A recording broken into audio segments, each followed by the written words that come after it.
Hi hello welcome back to my channel. ಎಲ್ಲರೂ ಹೇಗಿದ್ದೀರಾ? ಎಲ್ಲ ಚೆನ್ನಾಗಿದ್ದೀರಾ ಅಂತ ಅಂದ್ಕೊತೀನಿ. ನಾನು ನಿಮ್ಮ ಚೈತ್ರ. ನಾನಿವತ್ತು ನಿಮಗೆ ಸಿಂಪಲ್ ಆಗಿರೋ ಬ್ರೇಕ್ಫಾಸ್ಟ್ ರೆಸಿಪಿನ ತೋರಿಸ್ತಾ ಇದ್ದೀನಿ. ಯಾವಾಗಲೂ ದೋಸೆ ತಿಂದು ತಿಂದು ಬೇಜಾರಾಗಿರುತ್ತಲ್ವ, ದೋಸೆಯಲ್ಲೇ ಸ್ವಲ್ಪ ಚೇಂಜಸ್ ಮಾಡಿ ಯಾವ ರೀತಿ ಸ್ವಲ್ಪ ಟೇಸ್ಟಿಯಾಗಿ ಮಾಡ್ಕೊಳ್ಳೋದು ಅಂತ ತೋರಿಸ್ತೀನಿ. ನಿನ್ನೆ ನಮ್ಮನೆ ದೋಸೆ ಮಾಡಿದ್ವಿ. ದೋಸೆ ಮಾಡಿದ್ಮೇಲೆ ಅದ್ರ ಹಿಟ್ಟು ಆ್ಯಕ್ಚುಲಿಯಾಗಿ ಉಳ್ಕೊಳ್ಳುತ್ತೆ ಹೇಳಬೇಕು ಅಂತ ಅಂದರೆ. ಎಷ್ಟೇ ನಾವು ಕಡಿಮೆ ಹಿಟ್ಟನ್ನ ನಾವು ಮಾಡಿದರೂ ಕೂಡ ಅದು ಉಳ್ಕೊಂಡಿರುತ್ತೆ.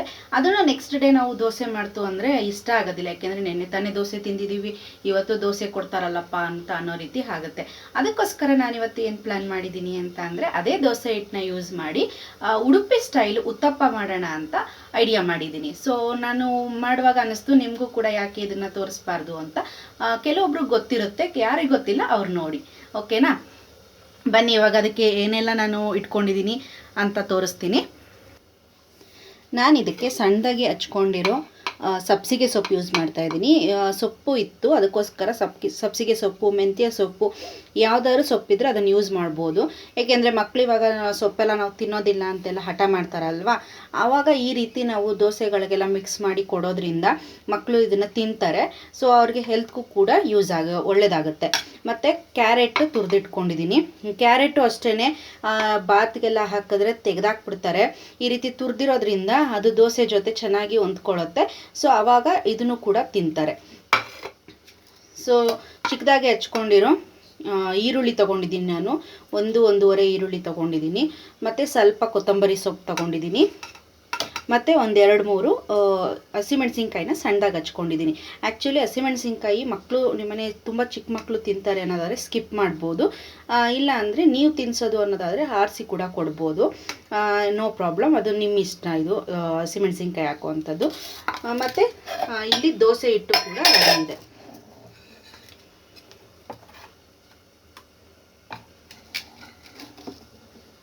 ಸೊ ಇವಾಗ ಇದನ್ನು ಹೇಗೆ ಮಾಡೋದು ಅಂತ ಕೂಡ ತೋರಿಸ್ತೀನಿ. ಇವಾಗ ನಾನು ಇದಕ್ಕೆ ಎಲ್ಲನೂ ಮಿಕ್ಸ್ ಮಾಡ್ಕೊಳ್ಳೋಣ.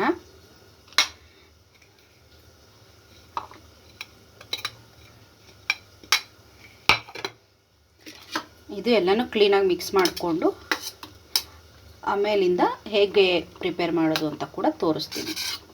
ಈರುಳ್ಳಿ ಸ್ವಲ್ಪ ಜಾಸ್ತಿನೇ ಇದ್ದರೆ ತುಂಬ ಚೆನ್ನಾಗಿರುತ್ತೆ ಟೇಸ್ಟು. ಮತ್ತು ಇದಕ್ಕೆ ಟೊಮೆಟೊ ಕೂಡ ಹಾಕ್ಕೊತಾರೆ. ನನಗೆ ಟೊಮೆಟೊ ಅಷ್ಟು ಇಷ್ಟ ಇಲ್ಲ, ಅದಕ್ಕೆ ನಾನು ಸ್ಕಿಪ್ ಮಾಡಿದ್ದೀನಿ.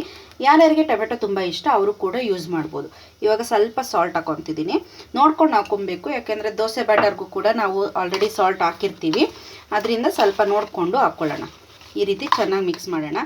ಎಷ್ಟು ಕಲರ್ಫುಲ್ಲಾಗಿ ಕಾಣಿಸ್ತಾ ಇದೆ ಅಲ್ವಾ? ಇಂಡಿಯಾ ಫ್ಲಾಗ್ ಥರ ಕಾಣಿಸ್ತಾ ಇದೆ, ಕೇಸರಿ, ಬಿಳಿ, ಹಸಿರು. ಸೊ ಈ ರೀತಿ ಕಲರ್ಫುಲ್ಲಾಗಿ ಟಿಫನ್ ಮಾಡಿಕೊಡೋದ್ರಿಂದ ಮಕ್ಳಿಗೂ ಕೂಡ ತಿನ್ನೋದಕ್ಕೆ ಇಷ್ಟ ಆಗುತ್ತೆ. ಅದೇ ದೋಸೆ, ಅದೇ ಇಡ್ಲಿ ಈ ರೀತಿ ಕೊಟ್ಟರೆ ಅವಕ್ಕೂ ಕೂಡ ಬೇಜಾರು ತಿನ್ನೋದಕ್ಕೆ.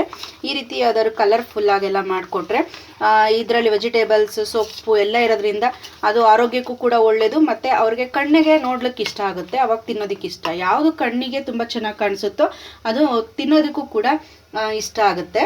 ಸೊ ಬನ್ನಿ ಇವಾಗ ಇದನ್ನು ಹಂಚ ಮೇಲೆ ಹಾಕೋಣ. ಈಗ ನಾನು ಹಂಚಿಟ್ಟಿದ್ದೀನಿ, ಹೀಟ್ ಆಗಿದೆ. ನಾವು ಇದನ್ನು ಇವಾಗ ದೋಸೆ ಮಾಮೂಲಿ ಹಾಕೋ ರೀತಿನೇ ಹಾಕೋಣ. ಇದನ್ನು ಸ್ಪ್ರೆಡ್ ಮಾಡಬಾರ್ದು, ತುಂಬ ನಾವು ಮಸಾಲೆ ದೋಸೆ ಎಲ್ಲ ಸ್ಪ್ರೆಡ್ ಮಾಡೋ ರೀತಿ ಮಾಡಬಾರ್ದು. ಸೆಟ್ ದೋಸೆ ಅಷ್ಟೇ ಇರಬೇಕು, ಇಷ್ಟೇ ಇರಬೇಕು, ಸ್ಪ್ರೆಡ್ ಮಾಡಬಾರ್ದು. ಇದಕ್ಕೆ ಇವಾಗ ನಾವು ಮಾಡ್ಕೊಂಡಿರೋ ಮಿಕ್ಸರ್ನ ಇದಕ್ಕೆ ಹಾಕೋಣ. ನೋಡಿ, ಕ್ಲೀನಾಗಿ ಈ ರೀತಿ ಹಾಕೋಣ. Wow, it's looks like very tasty.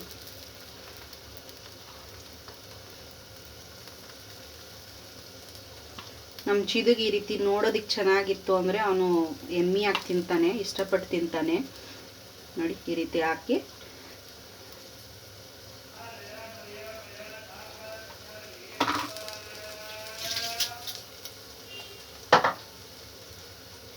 ಸ್ವಲ್ಪ ಆಯಿಲ್ ಹಾಕೋಣ. ಆಯಿಲ್ ಅಥವಾ ತುಪ್ಪ ಏನು ಬೇಕಾದರೂ ಹಾಕ್ಬೋದು, ನಿಮಗೆ ಯಾವ್ದು ಇಷ್ಟ ಅದನ್ನು ಹಾಕ್ಕೊಳ್ಳಿ. ಸೊ ಇದನ್ನು ಒಂದು ಸೈಡ್ ಸ್ವಲ್ಪ ಅದು ಹೀಟ್ ಆಗಬೇಕು, ಬೇಯಬೇಕು. ಮತ್ತು ಇದನ್ನು ಲಿಡ್ ಕ್ಲೋಸ್ ಮಾಡೋಣ. ಬೇಕು ಅಂದರೆ ಮಾಡ್ಬೋದು ಕ್ಲೋಸು, ಅಥವಾ ಮಾಡಲೇಬೇಕು ಅಂತೇನು ಕಂಪಲ್ಸರಿ ಇಲ್ಲ.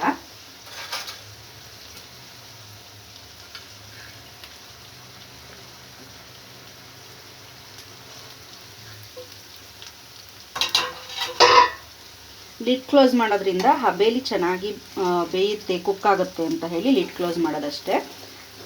ನೋಡಿ ಎಷ್ಟು ಕ್ಲೀನಾಗಿ ಆರಾಮಾಗಿ ಬರುತ್ತೆ.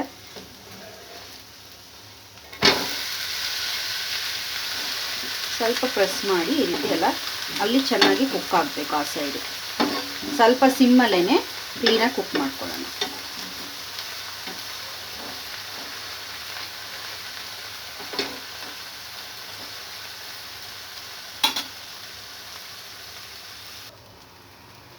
ಇವಾಗ ಈ ಸೈಡ್ ನಾನು ತಿರುಗಿಸಿ ನೋಡ್ತೀನಿ ಕುಕ್ ಆಗಿದೆಯಾ ಅಂತ. ಸ್ವಲ್ಪ ನಿಧಾನಕ್ಕೆ ಎತ್ತೋಣ. ಎಷ್ಟು ಚೆನ್ನಾಗಿ ಕಾಣಿಸ್ತಾ ಇದೆ ಅಲ್ವಾ?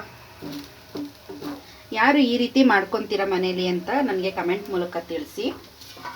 ಸೊ ಇದನ್ನ ತಗೊಳ್ತಾ ಇದ್ದೀನಿ ನಾನು ಇವಾಗ.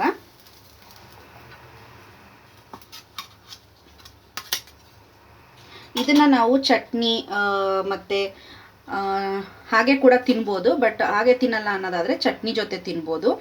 ನನಗೆ ಇದು ಹೀಗೆ ಇಷ್ಟ, ಇದಕ್ಕೆ ಇನ್ನೇನು ಹಾಕೋಕ್ಕೆ ಹೋಗಲ್ಲ. ಇನ್ ಕೇಸ್ ಚಟ್ನಿ ಪುಡಿ ಇತ್ತು ಅಂದ್ರೂ ಉದುರಿಸ್ಕೊಂಡು ತಿನ್ಬೋದು. ಮತ್ತು ತುಪ್ಪ ಜೊತೆ ತಿನ್ಬೋದು. ತುಪ್ಪ ಹಾಕ್ಕೊಂಡು ಕೂಡ ಮೇಲೆ ತುಪ್ಪ ಹಾಕ್ಕೊಂಡು ತಿಂದ್ರೂ ತುಂಬ ಚೆನ್ನಾಗಿರುತ್ತೆ. ನನಗೆ ಇಷ್ಟು ಚೆನ್ನಾಗಿರುತ್ತೆ. ಇದಕ್ಕೆ ಜೊತೆ ಏನು ಬೇಡ ಅಂತ ಅನ್ಕೊತೀನಿ ನಾನು.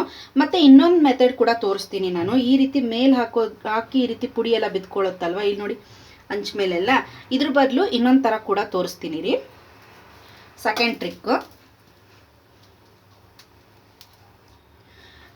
ಇನ್ನೊಂದು ಟ್ರಿಕ್ ಏನಪ್ಪ ಅಂದರೆ, ಇದು ನಾವು ಮಿಕ್ಸ್ ಮಾಡ್ಕೊಂಡಿದ್ದೀವಲ್ವ ವೆಜಿಟೇಬಲ್ಸ್ ಎಲ್ಲ, ಇದಕ್ಕೇನೆ ನಾವು ಹಿಟ್ಟನ್ನ ಹಾಕ್ಕೊಂಬಿಟ್ಟು ಈ ರೀತಿ ದೋಸೆ ಹಿಟ್ಟನ್ನ ಹಾಕ್ಕೊಂಡು ನೋಡಿ ಈ ರೀತಿ ಚೆನ್ನಾಗಿ ಮಿಕ್ಸ್ ಮಾಡಿ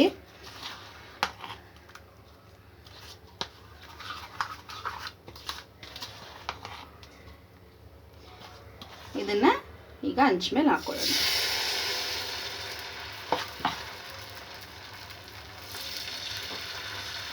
ಇದೇನಪ್ಪ ಅಂದರೆ ಸ್ವಲ್ಪ ಸ್ಪ್ರೆಡ್ ಮಾಡ್ಲಿಕ್ಕೆ ಕಷ್ಟ ಅಷ್ಟೇನೆ.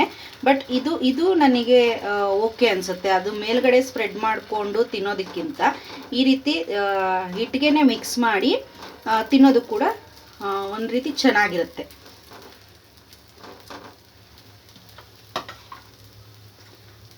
ಇದಕ್ಕೆ ಇವಾಗ ನಾನು ಆಯಿಲ್ ಹಾಕ್ತಾ ಇದ್ದೀನಿ.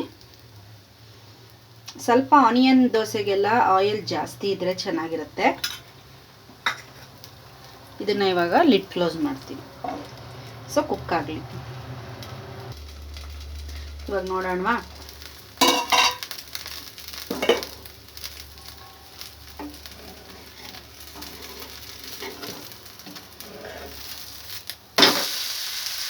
ವಾವ್, ನೋಡಿ ಎತ್ತಾಕೋದಕ್ಕೂ ಕೂಡ ತುಂಬ ಈಸಿ. ಆವಾಗಲೇ ಆಗಿರ್ತಾರ ಇದೆಲ್ಲ ತರಕಾರಿ ಎಲ್ಲ ಬಿಡಿಸ್ಕೊಳ್ಳಲ್ಲ. ಸೊಪ್ಪು, ಕ್ಯಾರೆಟ್ ಪೀಸ್, ಈರುಳ್ಳಿ ಪೀಸ್ ಎಲ್ಲ ಹಿಂಗೆ ತಿರುಗಿಸಾಕುವಾಗ ಬಿಚ್ಕೊಂಡ್ಬಿಡುತ್ತೆ. ಸೊ ಇವಾಗ ನೋಡಿ ಸ್ವಲ್ಪ ಹಿಂಗೆ ಪ್ರೆಸ್ ಮಾಡೋದು ಏನಕ್ಕೆ ಅಂದರೆ ಈರುಳ್ಳಿ ಎಲ್ಲ ಸ್ವಲ್ಪ ಕುಕ್ ಆಗಲಿ ಅಂತ ಅಷ್ಟೇ.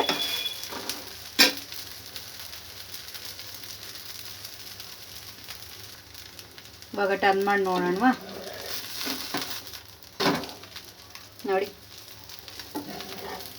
ಆಮ್ಲೆಟ್ ಥರ ಕಾಣಿಸುತ್ತಲ್ವ, ನನಗೆ ಹಂಗೇನೆ ಕಾಣಿಸ್ತಾ ಇದೆ. ಸೊ ಇವಾಗ ಇದನ್ನು ಎತ್ಕೊಳ್ಳೋಣ. ಸಾಕು, ಕುಕ್ ಆಗಿದೆ ಇವಾಗ. ನೋಡಿ ಇದೂ ಕೂಡ ಚೆನ್ನಾಗಿ ಕಾಣಿಸ್ತಾ ಇದೆ, ಇದನ್ನು ಕೂಡ ಚೆನ್ನಾಗಿ ಕಾಣಿಸ್ತಾ ಇದೆ. ನಿಮ್ಗೆ ಯಾವ ರೀತಿ ಕಂಫರ್ಟಬಲ್ ಮತ್ತು ಯಾವ ರೀತಿ ಇಷ್ಟ ಆ ರೀತಿ ನೀವು ಟ್ರೈ ಮಾಡ್ಬೋದು.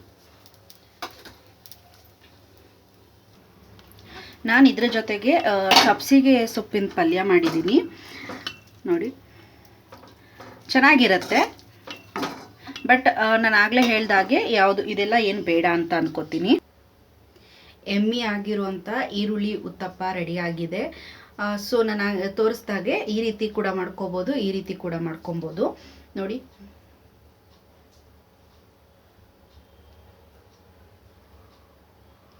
ಸೊ ಇಷ್ಟ ಆದರೆ ಲೈಕ್ ಮಾಡಿ, ಶೇರ್ ಮಾಡಿ, ಕಮೆಂಟ್ ಮಾಡಿ. ಇನ್ನೂ ಯಾರು ನನ್ನ ಚಾನಲ್ನ ಸಬ್ಸ್ಕ್ರೈಬ್ ಮಾಡ್ದಿರಾ ನೋಡ್ತಿದ್ದೀರಾ, ಪ್ಲೀಸ್ ಸಬ್ಸ್ಕ್ರೈಬ್ ಮಾಡಿ. ನೀವು ಸಬ್ಸ್ಕ್ರೈಬ್ ಮಾಡೋದ್ರಿಂದ ನನಗೆ ಗೊತ್ತಾಗುತ್ತೆ ನನ್ನ ವೀಡಿಯೋಸ್ ನಿಮಗೆ ಇಷ್ಟ ಆಗ್ತಾ ಇದೆ ಅಂತ. ಮತ್ತು ಲೈಕ್ ಕೊಡೋದ್ರಿಂದ ನನಗೆ ಇನ್ನೂ ಹೆಚ್ಚು ವೀಡಿಯೋ ಮಾಡೋದಕ್ಕೆ ಪ್ರೋತ್ಸಾಹ ಸಿಕ್ತಂಗೆ ಆಗುತ್ತೆ. ಪ್ಲೀಸ್ ಲೈಕ್ ಮಾಡಿ ಮತ್ತು ಸಬ್ಸ್ಕ್ರೈಬ್ ಮಾಡ್ಕೊಂಡು ನೋಡಿ, ಓಕೆನಾ? ಇದಕ್ಕೆ ಯಾವುದೇ ರೀತಿ ಚಟ್ನಿ ಪಲ್ಯ ಏನು ಬೇಡ, ಇದೇ ಚೆನ್ನಾಗಿರುತ್ತೆ. ಬಿಸಿ ಬಿಸಿಯಾಗಿ ಹಾಗೆ ಮಾಡ್ಕೊಂಡು ತಿಂದರೆ ಸಖತ್ತಾಗಿರುತ್ತೆ. ಒಂದ್ಸಲ ಮಾಡಿ ನೋಡಿ. ಓಕೆನಾ? Thanks for watching. ಸಿಗೋಣ ನೆಕ್ಸ್ಟ್ ವಿಡಿಯೋದಲ್ಲಿ.